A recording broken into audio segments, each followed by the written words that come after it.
শ্বাসরুদ্ধ করা এক অভিযানের মাধ্যমে ইরানে নিখোঁজ হওয়া মার্কিন এয়ারম্যানকে উদ্ধার করে অন্য দেশে সরিয়ে নিয়ে গেল যুক্তরাষ্ট্র। রাতের আঁধারে পরিচালিত হওয়া এই অভিযান ছিল অত্যন্ত ঝুঁকিপূর্ণ ও নাটকীয়। 24 ঘন্টা নজরদারি চালানোর পর মার্কিন বিশেষ বাহিনীর শত শত সদস্যের অংশগ্রহণের চালানো এই অভিযানে তীব্র গোলাগুলির মধ্যেই তাকে উদ্ধার করে নিরাপদে সরিয়ে নেওয়া হয় বলে জানিয়েছে কাতার ভিত্তিক সংবাদ মাধ্যম আল জাজিরা। সংবাদ মাধ্যম আল জাজিরা বলছে, যুদ্ধবিমান ভূপাতিত হওয়ার পর ইরানে নিখোঁজ মার্কিন এয়ারম্যানকে উদ্ধারে সামরিক বাহিনীর শত শত সদস্য অংশগ্রহণ করেন। মার্কিন প্রেসিডেন্ট ডোনাল্ড ট্রাম্পও এই ক্রুকে উদ্ধারের বিষয়টি নিশ্চিত করেছেন।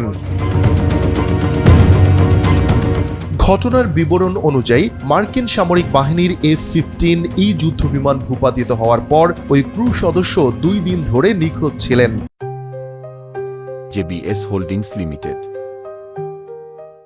অন্য এক ক্রু সদস্যকে আগেই উদ্ধার করা হয়েছিল, আর এই ব্যক্তি ইরানেই লুকিয়েছিলেন বলে ধারণা করা হয়। মার্কিন বাহিনী তার অবস্থান নজরদারিতে রেখে ইরানের ভেতরে প্রবেশ করে তাকে উদ্ধার করে এবং পরে দেশটির বাইরে নিরাপদে নিয়ে যেতে সক্ষম হয়।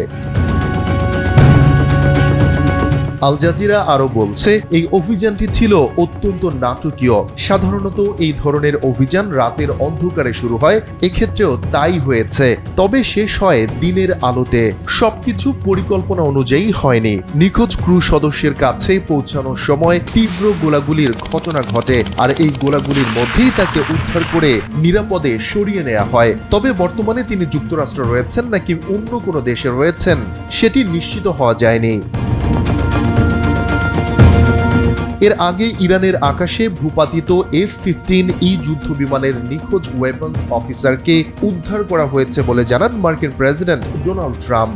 বলেন, আমরা তাকে পেয়েছি। গত কয়েক ঘন্টায় যুক্তরাষ্ট্রের সামরিক বাহিনী আমাদের এক অসাধারণ ক্রু সদস্য, একজন সম্মানিত কর্নেলকে উদ্ধারে ইতিহাসের অন্যতম সাহসী অনুসন্ধান ও উদ্ধার অভিযান পরিচালনা করেছে।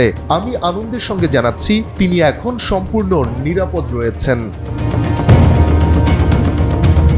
উদ্ধার অভিযানের বিষয়ে ট্রাম্প আরো বলেন, কর্নেল পদমর্যাদার ওই কর্মকর্তার অবস্থান 24 ঘন্টা নজরদারিতে রাখা হয়েছিল এবং তাকে উদ্ধার পরিকল্পনা সতর্কতার সঙ্গে সমন্বয় করা হয়। তিনি জানান, উদ্ধার অভিযানে বিশ্বের সবচেয়ে শক্তিশালী অস্ত্রে সজ্জিত ডজন খানেক বিমান পাঠানো হয়েছিল।